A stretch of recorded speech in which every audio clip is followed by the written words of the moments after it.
ba'du.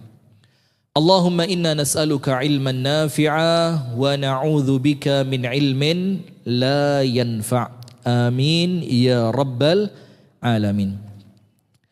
Pemirsa Madani TV dimanapun Anda berada, pemirsa LKC TV dimanapun Anda berada, pemirsa Madani Sayap Dakwah TV dimanapun Anda berada, kemudian pemirsa BRTV Media dimanapun Anda berada, dan pendengar RDS Radio Dakwah Syariah Solo 101,4 FM dimanapun Anda berada, dan hadirin wal hadirat jamaah Masjid Baitur Rahmah yang semoga oleh Allah kita bersama senantiasa dirahmati dan diberkahi. Allahumma amin.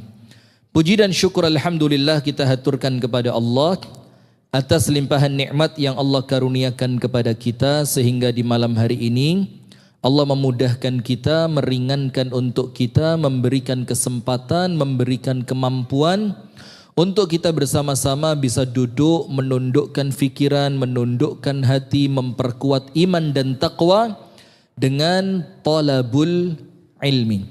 Kita berdoa kepada Allah, jazakumullahu khairan wa barakallahu fikum wa zawwajakallahu bikran. Allahumma amin. Doa yang terakhir panjenengan tidak ngerti artinya ya. Nanti tanya sama yang ngerti bahasa Arab. Wa zawwajakallahu bikran. Dan semoga Allah menikahkanmu dengan seorang gadis.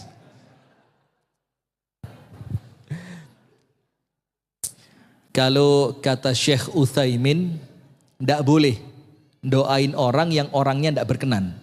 Seperti contohnya mendoakan orang mudah-mudahan nikah lagi ya. Tapi orangnya tidak pengen.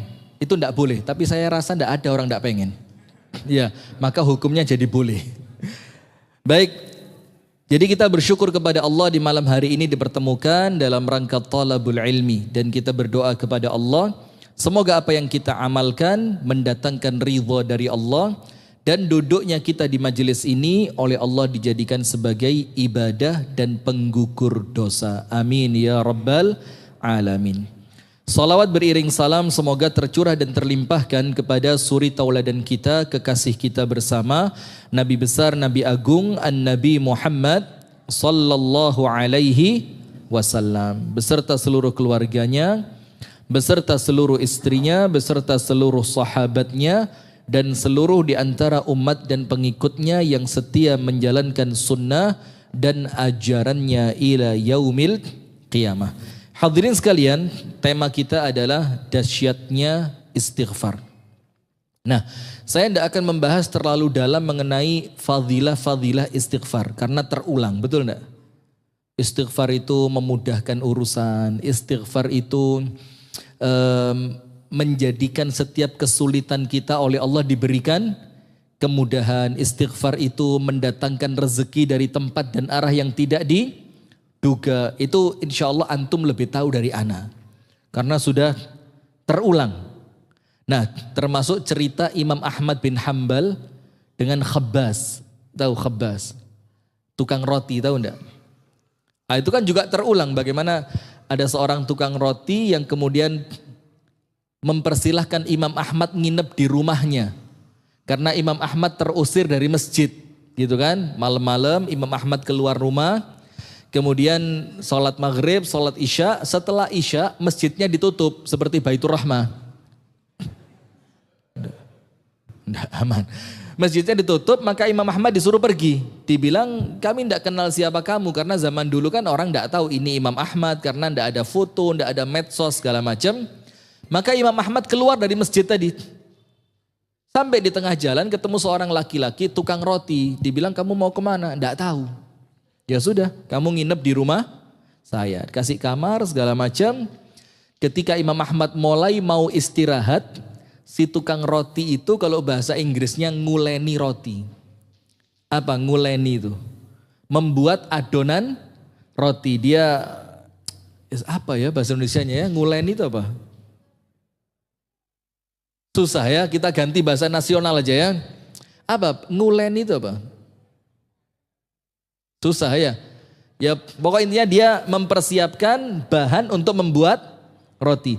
Dan ketika itu Imam Ahmad mendengarkan si tukang roti tadi, Khabbas, itu tidak berhenti istighfar. Astaghfirullah, astagfirullah. Terus sampai Imam Ahmad ini penasaran. Tanya, mulai kapan Anda melakukan seperti ini? Setiap Anda mengaduk adonan roti, Anda beristighfar. Dibilang, sudah lama. Terus Imam Ahmad tanya, dalam keadaan orang itu tidak tahu ini Imam Ahmad. Tahu tidak kamu kalau keutamaannya istighfar, dengan istighfarmu ini Allah kasih untuk kamu apapun yang kamu mau. Tahu? Sudah? Sudah katanya. Saya tahu dan saya dapat semua yang saya inginkan. Illa wahid, kecuali satu. Saya kepingin sudah lama ketemu yang namanya Imam Ahmad bin Hambal. Tapi sama Allah sampai sekarang belum kunjung dikabulkan. Apa kata Imam Ahmad? Subhanallah, Allahu Akbar, istighfaruka jalabani ila baitik. Istighfar kamu yang narik saya untuk datang ke rumahmu. Saya ini tadi kata Imam Ahmad, tiba-tiba menjelang azan maghrib tidak tahu, kayak pengen keluar aja. Saya tidak tahu mau kemana. Akhirnya saya jalan, ketemulah masjid, saya sholat di sana sampai isya. Setelah sholat isya saya diusir, saya ketemu kamu, dipersilahkan nginep di rumah kamu. Dan akulah orang yang kamu cari selama ini, akulah Ahmad bin Hambal. Itu orang berdua akhirnya peluk-pelukan. Itu tentang keutamaan istighfar. Termasuk sekali istighfar menghapuskan dosa seluas langit. Orang yang istighfar akan mendatangkan cinta dari Allah. Itu sudah perkara-perkara yang Anda terulang. Nah, sekarang saya mau ambil satu materi serupa itu. Tapi kemudian dari sisi yang berbeda. Tetap istighfar, tetap tobat, intinya minta ampun kepada Allah, tapi dari sisi yang berbeda. Agar kesannya tidak terulang. Opo sih kok istighfar maneh? Bahkan orang disuruh istighfar sekarang, Mbak, ngamuk. Loh aku mari lapo, kok kongkon istighfar itu? Iya kan? Nah, maka sekarang saya bacakan ucapan Al-Imam Ibnul Qayyim tentang istighfar dan taubat.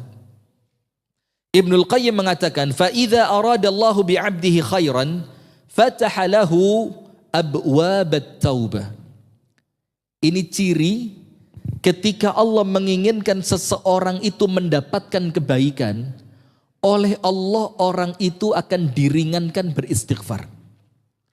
Jadi kalau tiba-tiba ya, kadang-kadang kan kita ini zikir itu Pak, itu bukan kemauan kita, tapi dorongan hati. Kayak moro-moro kepingin gitu, terasa enggak?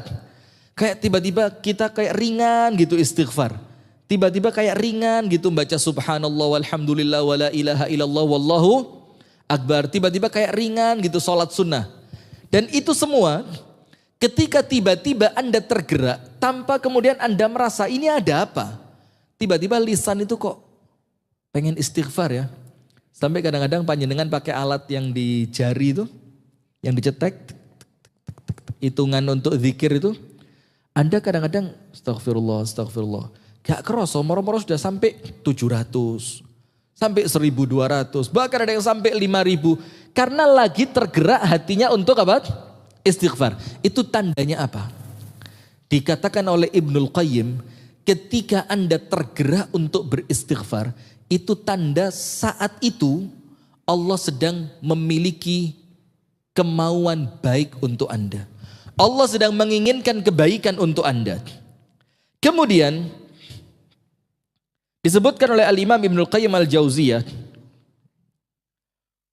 wa qad takunu as-sayyi'atu sababu rahmatillah.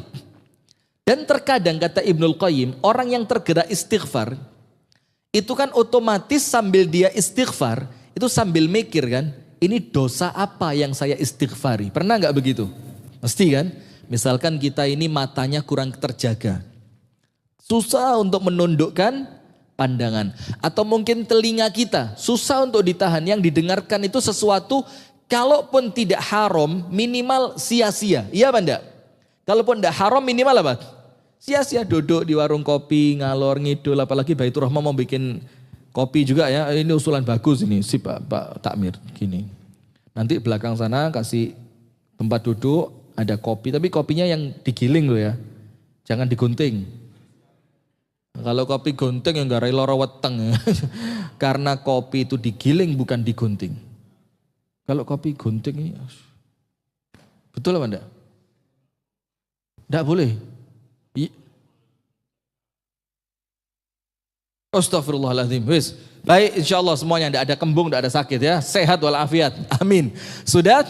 Maka ketika kita beristighfar itu akan lebih afdolnya teringat di sini, Pak. Saya ini istighfar untuk dosa yang mana? Karena ketika Anda memunculkan dosa sembari Anda beristighfar, maka Anda dapat dua. Anda dapat dua. Nomor satu, Anda mendapatkan keutamaan istighfar. Dan yang kedua, Anda mendapatkan ampunan dari dosa yang sedang Anda fikirkan tadi. Astagfirullah, tadi kok saya ngomongnya kurang baik. Astagfirullah, tadi waktu jalan sempat kelihatan sesuatu yang seharusnya tidak boleh dilihat.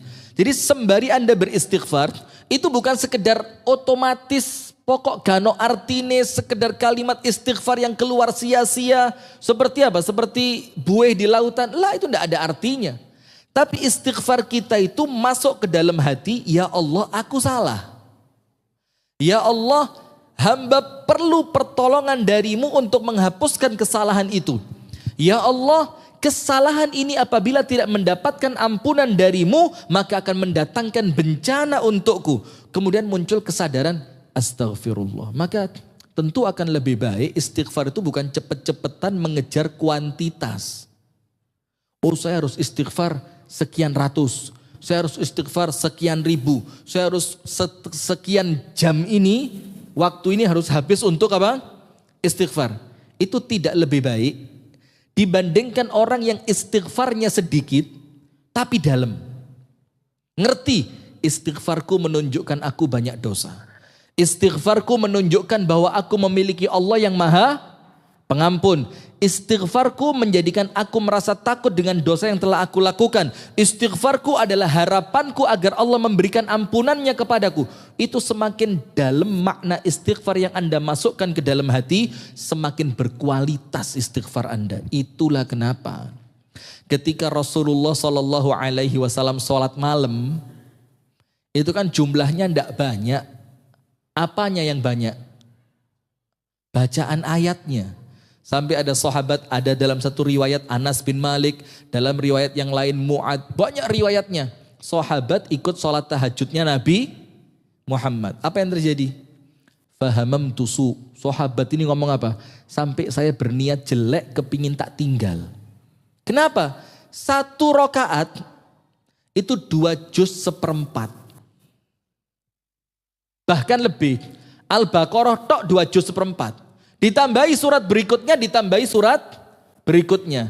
Kemudian ada sahabat lagi datang sama Ibunda Aisyah tanya, wahai ummal mu'minin, ceritakan kepadaku bagaimana sholatnya Rasulullah. Ibunda Aisyah tanya apa? Jangan tanya bagus dan panjangnya.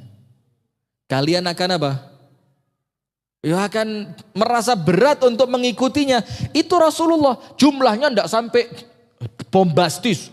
Rasulullah sholat tahajud 1000 rakaat dalam satu malam. Enggak. Bahkan dalam kitab Bulughul Maram, Ibunda Aisyah mengatakan tidak lebih di dalam dan di luar Ramadan dari berapa rakaat? 11. Tapi panjangnya, bagusnya, khusyuknya. Karena yang Allah cari bukan kuantitasnya tapi apa? Kualitas. Nah, maka dikatakan boleh jadi kesalahan yang Anda lakukan kemudian memunculkan kesadaran untuk beristighfar, itu sebab datangnya rahmat Allah untuk Anda. Jadi ternyata kesalahan itu bisa justru narik rahmatnya siapa? Allah. Tapi ingat, yang narik rahmatnya Allah jangan salah paham. Bukan kesalahannya, tapi apa yang Anda lakukan setelah Anda melakukan kesalahan. Saya ulang ya. Jadi jangan, berarti kesalahan ini narik rahmatnya Allah. Lek ngono tak salah terus saya. Bukan, tapi apa? Apa yang Anda lakukan setelah Anda mengaku diri Anda melakukan kesalahan. Nabi Adam. Tahu Nabi Adam? Di surga makan buah yang oleh Allah dilarang. Wala taqrabu hadhihi syajarata fatakuna minadh dhalimin. Yang satu ini jangan dideketin. Nanti kamu salah, nanti kamu zalim. Akhirnya diganggu sama setan, kemakan itu buah. Turun kemana? Ke dunia. Allah yang ngajarin Nabi Adam bagaimana minta ampunnya. Apa kata Allah? Fatalaqa Adamu min rabbihi kalimatin fataba alaih. Allah ajarkan kepada Nabi Adam alaihi salam untuk mengucapkan beberapa kalimat yang dengan kalimat itu Allah beri tobat untuk Nabi Adam. Kalimatnya apa? Rabbana zalamna anfusana wa illam taghfir lana wa tarhamna lanakunanna minal khasirin. Yang doa ini disebutkan oleh Ibnul Qayyim juga, ini sebab kalau doa oleh Allah cepat dikabulkan. Maka banyak orang berdoa mesti diselipi apa? Rabbana zalamna anfusana wa illam taghfir lana wa tarhamna lanakunanna minal. Tapi sayangnya metune otomatis gak kroso. Yang kita mau itu Anda rasain. Rabbana zalamna anfusana. Mikir, oh iya, tadi melakukan ini saya zalim.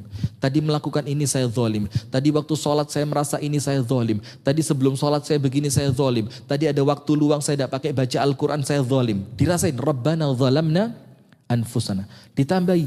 Wa illam taghfir lana. Kalau sampai tidak engkau ampuni ya Allah. Kalau sudah tidak diampuni sama Allah, kita tahu kan. Satu dosa kecil saja yang tidak diampuni oleh Allah sudah menjadikan kita pantas masuk neraka. Satu dosa kecil.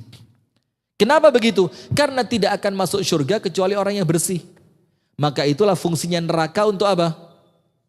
Untuk apa? Mensucikan. Nah makanya kalau ada satu yang tidak Allah ampuni, wa illam taghfir lana, kalau sampai tidak engkau ampuni ya Allah, wa tarhamna, dan karena tidak dapatnya kami ampunanmu, maka engkau tidak merahmati kami. Tidak ada ceritanya orang tidak diampuni kemudian dirahmati, tidak ada. Maka ampunan Allah turun dengan istighfar kita tadi, baru orang yang diampuni itu adalah orang yang Allah rahmati. Maka bilang, wa illam taghfir lana wa tarhamna, lanakunanna minal khasirin. Pasti kami rugi. Nah kemudian hadirin, kesalahan tadi itu menjadi sebab rahmatnya Allah. Kenapa? Karena setelah dia salah, dia ngerti, oh ini kesalahan tidak boleh didiemin. Kesalahan ini pasti mendatangkan keburukan. فَمَنْ يَعْمَلْ مِثْقَالَ ذَرَّةٍ خَيْرًا يَرَهُ وَمَنْ يَعْمَلْ مِثْقَالَ ذَرَّةٍ شَرًّا يَرَهُ. Apa artinya syarra yara? Sedikit sekecil apapun kesalahan yang Anda lakukan, pasti ada dampaknya. Nah, maka dengan itu dikatakan oleh sebagian salaf apa? Wa inni asaitu rabbi, ketika aku bermaksiat kepada Allah, apa yang terjadi? Fanadhartu athara dzalika fi khuluqi dabbati wa imraati. Ketika aku melakukan maksiat, secara langsung itulah Allah tampakkan dampaknya pada kendaraanku dan pada istriku. Ketok dampaknya. Mobil tidak ada apa-apa tiba-tiba rusak. Untuk hitungan mobil masih sehat, masih muda. Baru jalan kira-kira 15.000 kilometer. Secara tahun mungkin baru dipakai mungkin setengah tahun. Normalnya hitung-hitungan manusia mobilnya tidak mungkin rusak. Tiba-tiba ada kendala di mesinnya, hati-hati. Atau istri, tiap hari menyenangkan, ketemu senyum, nyambut, mas mau makan apa? Mas mau minum apa? Disambut, ini hari itu Anda datang, istri tiba-tiba, mas mau tak makan? Loh, jadi berubah sudah. Maka hati-hati, kata para salaf apa? Itu pasti karena فَمَنْ يَعْمَلْ مِثْقَالَ ذَرَّةٍ syarran yara. Allah tampakkan dampak dari dosa itu. Imma fid dunya wa imma fil akhirah. Boleh jadi di dunia, boleh jadi di akhirat. Nah, karena kesadaran dosa itu mendatangkan dampak buruk, akhirnya kita takut kan? Saya punya misanan. Lah bukan misanan, umiknya dia misanan sama saya. Berarti dia, ya katakanlah ponaan gitu ya. Sudah, tapi seusia sama saya, seumuran. Cuma beda setahun, sekolahnya bareng. Sudah masuk pondok bareng saya. Dia tidak kuat keluar. Saya dipaksa umi saya suruh kuat. Akhirnya tidak keluar. Sudah sama-sama nikah, ketemu. Dia ada masalah ini, masalah segala macam, cerita. Ki, anak iki, kati dadi wong apik, tapi angel. Angel. Dia dadi wong nakal, wedi ana. Lah repot ae. Dadi wong apik, angel. Dadi wong nakal, wedi. Terus tak tanyai, kepinginmu apa? Loh, lek kepingin yo apik. Lah terus, kenapa gak latihan? Gak iso, bukan gak iso, kamu ndak mau mulai. Kenapa begitu? Karena satu langkah kebaikan yang kita lakukan akan mendatangkan langkah-langkah yang berikutnya. Walladzina jahadu fina lanahdiyannahum subulana. Orang yang mau sungguh-sungguh sama Allah dikasih jalan. Berarti kalau ada orang ngomong, saya ndak bisa sholat tahajud, ndak sungguh-sungguh dia. Dan Allah tahu mana orang yang niatnya tulus, mana yang niatnya main-main. Oh, saya kalau di poligami enggak bisa. Oh, enggak sungguh-sungguh Anda. Kalau Anda sungguh-sungguh bisa Anda. Betul, Pak? Pak, betul, Pak? Saya datangnya ibu-ibu, bapak-bapak ini. Anda baru ngomong betul tak sudah takut ya. Nah, sudah. Artinya begitu. Loh, terus saya tanya lagi. Terus nakal ya apa? Kalau nakal kenapa? Ya takut. Di dunia kok wedi konangan ketangkep polisi, di akhirat melbu rokok. Nah, Anda tahu enggak? Rasa takut yang muncul dari keburukan itu rahmatnya Allah. Karena Anda takut dari keburukan yang Anda lakukan. Contoh gini, kita semuanya kan tahu ya, buah jatuh tidak jauh dari pohonnya. Kemudian dalam istilah Islam itu kan ada ceritanya Umar bin Al-Khattab itu memarahin seorang anak karena anaknya durhaka. Ternyata anaknya bilang apa? Ini salah bapak saya. Bapak saya tidak pernah ngajarin agama. Bapak saya tidak pernah nyariin untuk saya ibu yang baik. Umar bilang berarti kamu nakal karena salahnya siapa? Bapakmu. Nah, maka karena kekhawatiran dampak buruk dari dosa tadi menjadikan kita takut berbuat dosa. Lek wes kadung. Sekarang masalahnya terlanjur berdosa. Maka Allah kasih cara dengan istighfar. Nah, maka istighfar setelah kita berdosa itu rahmatnya Allah. Tapi sekarang begini, Pak. Ada orang-orang setelah melakukan dosa merasa kotor. Akhirnya dia merasa, "Jolah, kon iki sopo? Kamu ini habis ngapain kok sok-sokan mau sholat ke masjid? Loh, kamu ini barusan minum apa? Kok sok-sokan denger azan mau wudhu, mau di soft yang pertama." Kamu akhirnya orang tadi terhalang dari kebaikan. Dan kebaikan yang terhalang darinya salah satunya istighfar. Dan itu kata Ibnul Qayyim, talbisu iblis. Godaannya iblis. Tak kasih contoh gini. Na'udzubillah, a'azzanallahu wa iyyakum ajma'in. Semoga Allah menyelamatkan kita semua ya. Amin ya rabbal alamin. Na'udzubillah, ada seorang habis berzina. Pulang zina. Na'udzubillah, a'azzanallahu wa iyyakum. Pulang zina. Di mobil, nyetir mobil, dia mau pulang ke rumahnya. Atau naik motor gitu. Dia mau pulang ke rumahnya. Terus di jalan tadi, terbersit dalam hatinya perasaan ingin istighfar. Loh, saya kok begitu ya? Perasaan kepingin apa? Istighfar. Itu tanda Allah rahmat sama dia. Ternyata setan bisi. Opo sih? Dosa sing mari kok lakoni ku lho dosa gede.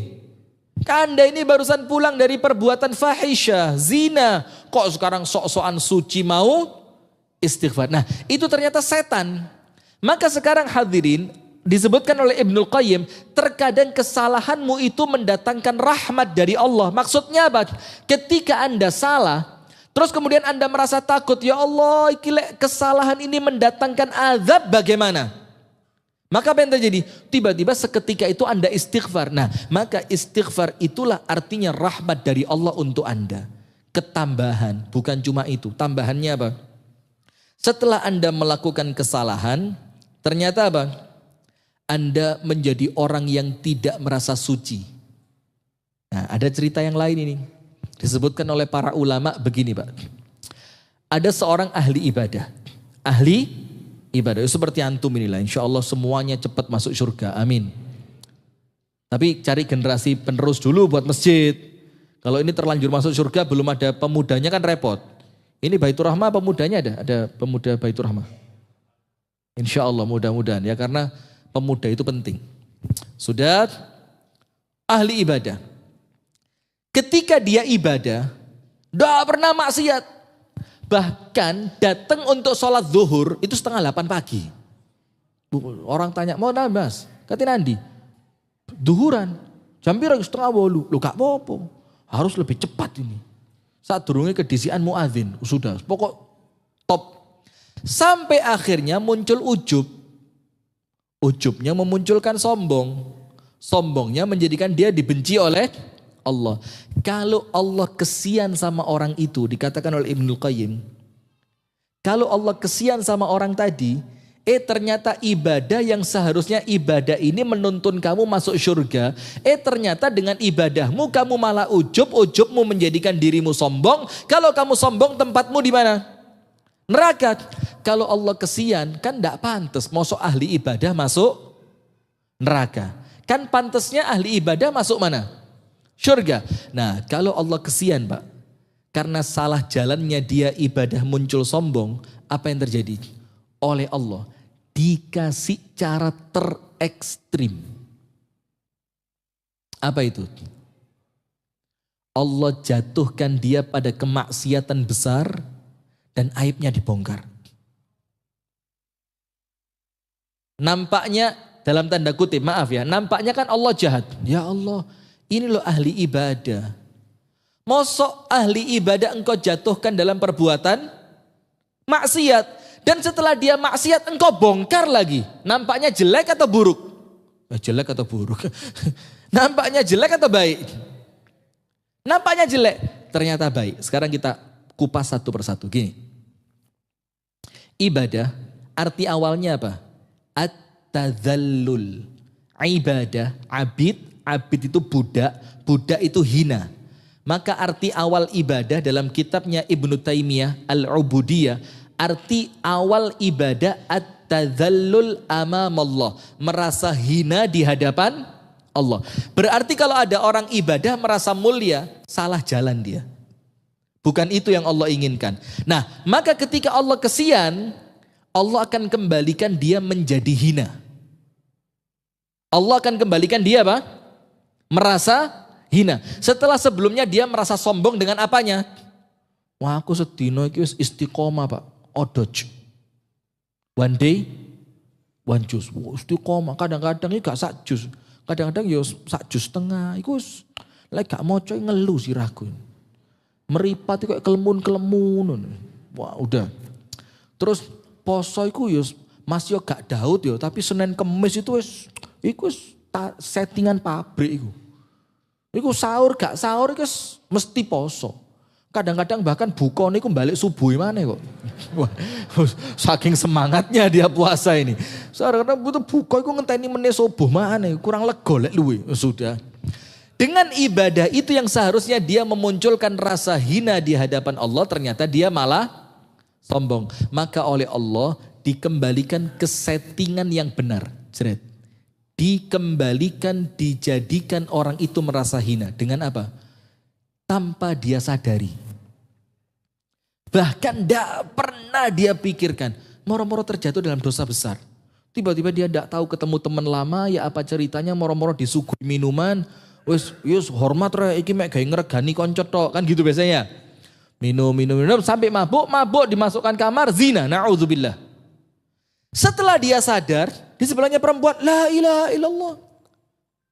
Dan dia terasa ada aroma-aroma miras di mulutnya. Setelah itu, Pak, sama temennya ternyata direkam.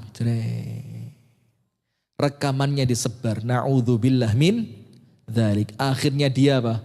Tidak berani keluar rumah. Malu. Dia merasa hina. Dia merasa pecah sudah. Dia merasa tidak ada kebaikan sedikit pun yang pernah dia lakukan. Karena ternyata dia melakukan dosa besar. Nah, ternyata ini, Pak. Ketika dosa besar yang dia lakukan tadi mengembalikan dia untuk kembali merasa hina, itu ternyata rahmatnya Allah. Ternyata itu apa? Rahmatnya siapa? Allah. Karena apa? Allah kesian sama dia. Karena eman ibadahmu, kalau dengan ibadah ini kamu sombong, endingnya neraka. Allah kepingin ibadah ini mengantarkan kamu tawadhu, tawadhu'mu mengantarkan kamu masuk surga. Ibadah gak tawadhu. Sama Allah disikat pakai dosa besar. Bang! Setelah dosa besar yang tidak pernah dia pikir ternyata terlakukan olehnya dan disebar di hadapan manusia, akhirnya dia merasa sombong lagi apa enggak dengan ibadahnya? Tidak akan. Ketemu orang, malu dia.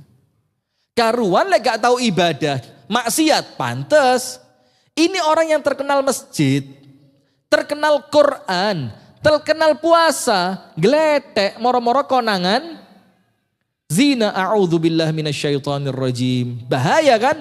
Akhirnya setiap ketemu orang dia merasa malu, dia merasa hina, dan dia tidak pernah melewatkan waktunya kecuali dengan mengisi hatinya merasa hina di hadapan Allah.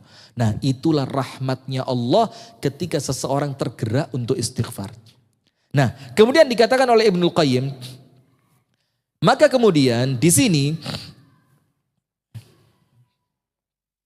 fa innal 'arifina kulluhum majmu'una 'ala anna at-tawfiq alla yakilukallahu ta'ala ila nafsik. Maka dengan itu orang-orang yang kenal kepada Allah, al-arif billah, orang yang kenal kepada siapa? Allah. Itu maka mereka oleh Allah dipaksa. Kan bahasa kasarnya begitu ya, dalam tanda kutipnya ya. Karena sekarang kalau ceramah live ini kalau tidak ada tanda kutip itu mudah salah paham gara-gara diterimanya lewat media dan diterima secara langsung begini tuh beda. Guyonnya itu maka riskan kalau tidak dijelaskan secara detail. Dalam tanda kutip oleh Allah dipaksa untuk orang yang arif dengan Allah itu tidak pernah merasa cukup dengan dirinya. Begini. Ketika dia merasa cukup untuk masuk surga dengan ibadahnya. Coba, itu kan perasaan cukup dengan apa? Diri. Wah, aku iki lek meninggal ya insya Allah surga lah Pak. Belas lo gak tahu maksiat, paling dosa ya dosa-dosa kecil. Ibadah itu Masya Allah, 5 waktu itu istiqomah di masjid itu lebih dari 20 tahun. Begitu. Akhirnya dengan ibadahnya tadi, dia merasa cukup dengan dirinya, tanpa pertolongan Allah untuk bisa masuk surga. Tahu enggak ceritanya orang Yahudi yang diceritakan sama Nabi Muhammad sebelum zamannya Nabi Muhammad, mulai lahir procot sampai meninggal dunia ibadah enggak pernah maksiat. Pernah dengar? Ketika Allah wafatkan dia, Allah firmankan kepada para malaikat, masukkan dia ke dalam surga dengan rahmatku, ya kan? Orangnya protes kan? Dibilang, enggak ya Allah. Aku masuk surga dengan apa? Amalku. Kata Allah, enggak, rahmatku. Dia bilang amalku. Terus sama Allah malaikat diperintah, ya sudah, biar dia tahu. Kalau mengandalkan amal, tempatnya dia bukan surga tapi mana? Neraka. Loh, kok bisa masuk neraka ya Allah? Ditimbang harga satu nikmat mata. Yang harga satu nikmat mata ini ditimbang untuk membayar satu nikmat mata dengan ibadahnya dia mulai lahir sampai wafat tidak pernah maksiat. Ternyata harga satu nikmat mata jauh lebih mahal, tidak terbayar. Baru hamba itu ngerti, naam ya Allah, ternyata saya masuk surga karena apa? Rahmatmu. Ini kan bahasa kasarnya dipaksa ngerti sama Allah. Dimasukkan mana dulu sampai dia baru ngerti? Neraka. Nah, maka kita pun sama. Ketika kita ini mulai bangga dengan ibadah kita, Allah akan paksa kita untuk istighfar. Sementara mohon maaf Pak, kita ini kalau ndak kroso dosa, bisa ndak istighfar? Ya rata-rata ndak. Karena istighfar itu oleh para ulama dibagi 3. Ini penting. Istighfar itu dibagi berapa? 3. Nomor 1, ibu-ibu ada? Ada ibu-ibu di belakang? Ngapain? Dengarkan, bagus, lanjutkan ya. Dengarkan, enggak nulis loh, dengarkan, bagus, enggak apa. Ini kelasnya Imam Syafi'i, enggak pakai nulis apal. Nomor 1, al-istighfaru minadz-dzambi. Istighfar karena dosa. Istighfar karena apa? Dosa. Bagus enggak? Ya luar biasa bagusnya. Tapi ini bagus level yang paling bawah. Ada yang lebih bagus? Ada. Nomor 2. Apa? Al-istighfar ala taqsir fil ibadah. Istighfar karena ibadahnya dianggap kurang sempurna. Betul apa enggak? Zikir pertama kali setelah kita selesai salam dari sholat apa? Anda habis ngapain kok istighfar? Habis ibadah loh. Ngapain istighfar? Ngapain? Wah, Anda enggak mari ngerasani kok. Sholat isinya apa? Al-Quran, doa, zikir, tasbih, takbir, kan gitu. Loh kenapa kok istighfar? Karena kita yakin Pak, ibadah kita tadi 100% sempurna atau ada kurangnya? Ya kurang pol kita, bukan ada kurangnya, kurang pol. Kadang-kadang rokaat pertama khusyuk sudah, rokaat kedua nyamuk liwat, nging. Baitur Rahmah asene kurang adem, nyamuk melbu loh. Nah karena kurang khusyuknya dalam ibadah, maka kita apa? Istighfar. Doa keluar dari kamar mandi apa? Ghufranak. Ampuni hamba ya Allah. Anda di kamar mandi ngapain sih? Anda ke kamar mandi kan tidak macam-macam. Buang hajat. Selesai keluar. Loh ngapain Anda pakai istighfar? Wong itu manusiawi kok. Karena ada waktu yang ketika Anda di kamar mandi tadi, Anda tidak maksimal ibadah. Boleh baca Quran di kamar mandi? Tidak boleh. Boleh sholawatan di kamar mandi? Oh, sallallahu ala Muhammad. Boleh? Tidak boleh. Yang waktu itu kalau Anda tidak di kamar mandi, Anda bisa ibadah maksimal. Karena Anda di kamar mandi, Anda tidak mampu ibadah maksimal dengan umur yang Allah kasih yang tidak bisa mundur, maju terus. Maka Anda tutup kekurangan ibadah dari waktu yang Anda ke toilet tadi dengan apa? Istighfar. Ampuni ya Allah, tadi tidak maksimal karena saya sedang di kamar mandi. Itu istighfar yang kedua. Keren. Lebih keren dari yang pertama. Kalau pertama istighfar karena apa? Dosa. Nomor 2 istighfar karena ibadahnya dianggap kurang sempurna. Ini lebih keren. Dosa gak, tapi ngaku ibadahnya tidak sempurna. Istighfar yang paling keren nomor 3. Istighfarnya Nabi besar Muhammad sallallahu alaihi wasallam. Nabi Muhammad saya mau tanya, apakah beliau punya dosa? Enggak, namanya apa? Maksum, terbebas dari dosa. Tapi beliau istighfar, padahal enggak punya dosa. Ibadahnya Nabi Muhammad sempurna atau kurang? Oh sempurna, tapi Nabi Muhammad istighfar. Dosa enggak punya, ibadah sempurna, kok tetap istighfar? Istighfarnya apa? Syukur? Lah, belum tentu. Kurang tepat. Istighfarnya untuk ibadah. Karena yang nyuruh istighfar siapa? Allah. Berarti ketika perintah Allah kita lakukan, kita beribadah apa enggak? Ibadah. Maka istighfarnya Nabi Muhammad bukan karena dosa, istighfarnya Nabi Muhammad bukan karena kurang sempurnanya ibadah, tapi istighfarnya beliau ini istighfar murni sebagai bentuk ibadah. Nah, maka Ibnul Qayyim mengatakan orang yang arif kenal sama Allah, itu Allah akan paksa dia bagaimana dia tidak pernah merasa cukup dengan dirinya tanpa pertolongan dari Allah.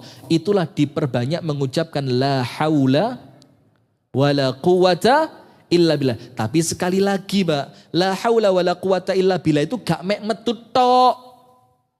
Kita ini zikir ahli zikir kita ini. Ngaku saya, ahli zikir semua ini.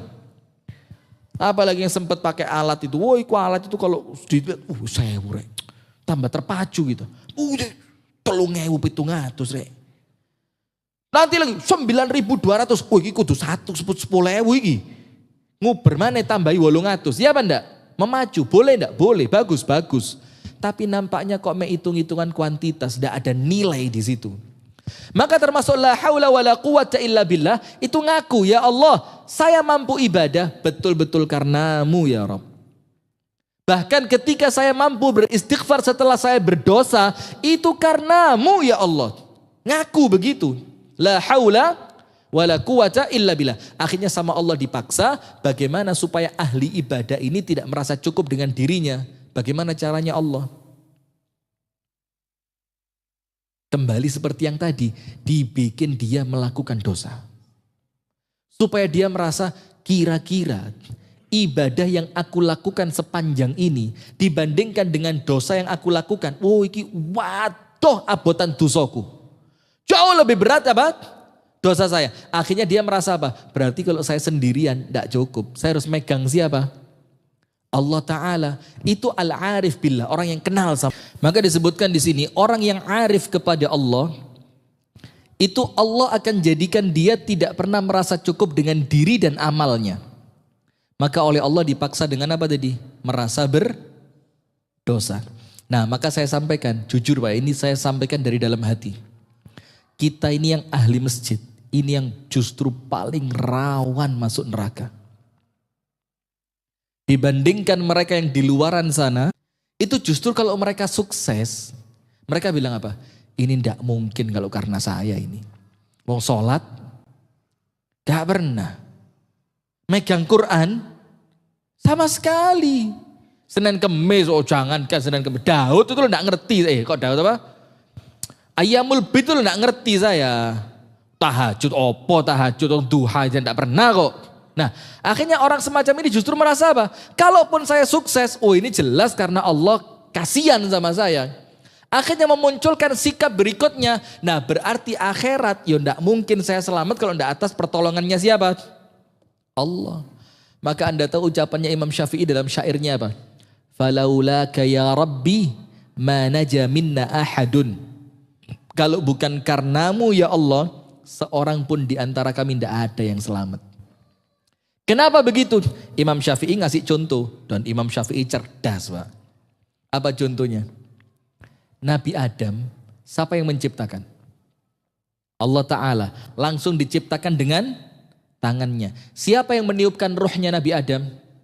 Allah Ta'ala secara langsung. Allah ciptakan Nabi Adam di mana? Di surga.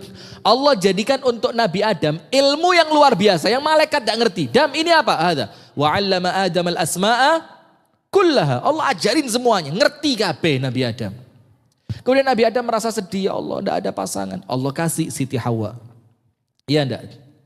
Di surga semuanya ada. Langsung bisa berjumpa dengan Allah Ta'ala. Temennya malaikat-malaikat yang mulia. Tidak pernah ngelihat yang namanya hawa nafsu. Di surga semuanya terjaga. Tergelincir enggak? Tergelincir enggak? Apalagi kita. Apalagi kita. Nah, maka dengan istighfar itu hadirin menjadikan kita itu merasa memang benar ya Rabb, aku minta ampun kepadamu karena aku yakin ya Allah kalau tanpa pertolongan berupa ampunanmu ya Allah, ya celaka saya. Nah, maka dikatakan oleh Ibnul Qayyim, maka para arif billah, orang yang kenal sama Allah, Allah paksa mereka tidak merasa cukup dengan diri dan ibadahnya. Terus sahabat, dikatakan di sini wal arif sa'ir ila Allah Ta'ala baina hadhihi al-jinahain. Maka orang yang kenal sama Allah itu dia terbangnya dengan dua sayap. Sayap yang pertama apa?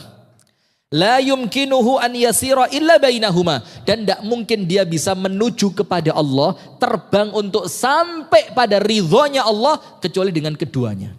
Nah nanti di akhir saya akan sampaikan itulah makna terdalam dari sayyidul istighfar.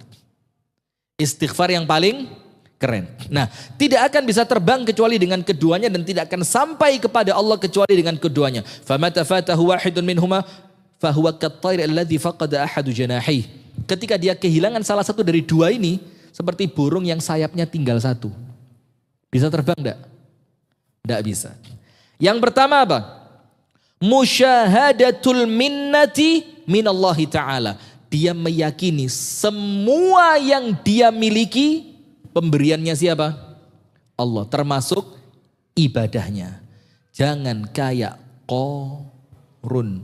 Innama utituhu ala ilmin indi. Aku dapat semua ini karena apa? Ilmuku, kerjaku, ikhtiarku, kecerdasanku, keuletanku. Dan banyak sekarang. Coba saya dulu ndak pindah dari sana ke sana ya gak dadi koyok ngene. Ada? Loh jangan bilang banyak, semua. Luwe akeh kok banyak ini. Coba dulu ya, bapakmu itu ndak tak kasih tahu begini, ya ndak jadi rumahmu ini. Ada? Semua. Perempuan juga gitu, sampean mas. Coba biyen gak dijokok bapakku. Ya saiki ndek kono lho mas, tempat pembuangan akhir. Coba. Dipungut be bapakku mas, macem-macem kate rabi maneh sampean mas. Nah ini. Mau mesti ini top wes. Saya habis ikhtiar dari awal tadi. Saya mau fokus gitu. Ya tetap kadung gawan itu loh ya. Sudah astagfirullahaladzim. Sudah, maka hati-hati. Kalau masih ada perasaan seperti itu, saya sholat tahajud. Mas, abot mas, aku ae. Iku ngelatih 12 tahun. Ada? Itu loh Pak, tipisnya setan kalau ganggu manusia. Iki lek biyen nom-nomanku gak latihan sehat. Tuwek ngene yo salate ndek kursi. Berarti seakan-akan dia kuat sholat berdiri karena nom-nomane olahraga. Coba. Dia lupa semua itu dari siapa? Wakeh wong nom-nomane olahraga gak sampai tua stroke. Iya benda? Iya. Banyak orang yang kerja keras gak kaya-kaya. Ada satu orang keberuntungan. Moro-moro sugih. Di balik tanahnya tersimpan minyak bumi. Kalau yang di Kalimantan mungkin mengandung batu bara. Kalau yang di Saujajar batu kali. Wah, ajaib. Langsung sudah tidak ada. Maka orang yang kenal kepada Allah, Allah paksa ya Allah 8 menit cepat men. Allah paksa dia untuk memiliki dua. Nomor satu, dia akan yakin semua yang dia miliki, potensi yang dia punya, kesuksesan yang dia dapatkan, semuanya dari siapa? Allah. Yang kedua, wa mutala'atu aibin nafsi wal amali. Dan yang kedua, dia pasti punya aku iki gano opo-opo nih. Dia merasa dirinya penuh dengan aib dan dosa. Itu orang yang kenal sama Allah. Nah, akhirnya muncul yang namanya Sayyidul istighfar. Allahumma anta rabbi. Ngaku dulu. Rabb itu apa? Yang ngasih segalanya kan? Menghidupkan, mematikan, ngasih rezeki, nyehatkan, menyukseskan, membahagiakan. Allahumma anta rabbi la ilaha illa anta. Kalau sudah ngaku yang ngasih Allah, maka tidak ada yang berhak disujudi kecuali Engkau ya Allah. Khalaqtani, yang menciptakan aku Engkau ya Allah. Wa ana abduka, dan aku ini ngaku hambamu. Maka ketika itu kita lupa jadi hambanya dunia, ndak. Jadi hambanya mobil Mercy, ndak. Jadi hambanya apa lagi? Ndak, lepas semua. Wa ana abduka wa ana ala ahdika wa wa'dika. Ingat ada tambahannya, mas tata'tu. Kalau kita ini ngaku hamba, hamba itu punya kewajiban Pak, bukan ngaku hamba tapi sak karepe. Bukan hamba itu, maka ngaku, aku punya perjanjian denganmu ya Allah. Tapi maaf ya Allah, semampuku. La yukallifullahu nafsan illa. Nah di situ kan ngaku bahwa kita tidak bisa sempurna. Abu'u laka bi ni'matika alayya. Hamba ngaku ya Allah. Semua nikmat yang hamba rasakan darimu. Wa abu'u bi dzambi, dan aku mengaku dosa-dosaku. Dua kan? Yang pertama mengaku semua pemberian dari siapa? Allah. Yang kedua mengaku kekurangan diri sendiri. Maka ucapannya apa? Faghfirli. Maka dengan semua pengakuan ini ya Allah, aku mengaku Engkau Rabb, Aku mengaku engkau ilah. Aku mengaku aku adalah ciptaanmu. Aku mengaku aku adalah hambamu. Aku mengaku aku memiliki perjanjian denganmu. Tapi semua itu ya Allah semampuku ya Allah. Kenapa kita ngomong semampuku? Karena kita ngaku kita lemah. Fa innahu la yaghfirudz dzunuba illa anta. Maka pantas kalau ini oleh Nabi Muhammad dibilang apa? Sayyidul istighfar. Barang siapa membaca di waktu pagi, yakin dengan kandungan isinya, wafat sebelum malam, tempatnya mana? Surga. Kenapa? Arif, kenal sama Allah. Dan barang siapa membaca di waktu petang, yakin ngerti isinya, wafat sebelum pagi, tempatnya dia di mana? Surga. Nah itulah hadirin, maka hati-hati. Ibadah kalau mendatangkan kesombongan, Allah paksa kita untuk kembali mengaku hina kalau Allah sayang. Tapi dosa yang kita lakukan justru bisa menjadi datangnya rahmat dari Allah. Ketika dosa itu menggerakkan kita untuk mengaku aku lemah, maka aku perlu istighfar. Barakallahu fikum. Semoga ada manfaatnya. Kurang lebihnya saya mohon maaf. Hadanallahu wa iyyakum ajma'in. Subhanakallahumma wa bihamdika asyhadu an la ilaha illa anta astaghfiruka wa atubu ilaik. Assalamualaikum.